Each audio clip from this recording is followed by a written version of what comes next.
İhlas surahı turahında bugün kunda adrak tercüme etip giteyik. Bismillahirrahmanirrahim.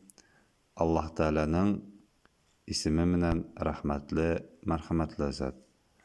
Kul. Allah Teala Peygamberimiz sallallahu aleyhi ve sellem müracaat dip aytti. Bunda bir vaqtda kul dip aytilmay. Qaf harfi metla. Kul. Kul degeni ayt degeni kaf menen bulha ol bula aşa degeni. Şoğa aytirgerek. Kul ayt huwa Allah Teala ol bir ahad. Allahus samad. Allah Teala menge. Lam yelid. Allah Teala beravzala tavzarmanı. Ve lam yulad. Hem Allah Teala tavzarılmanı.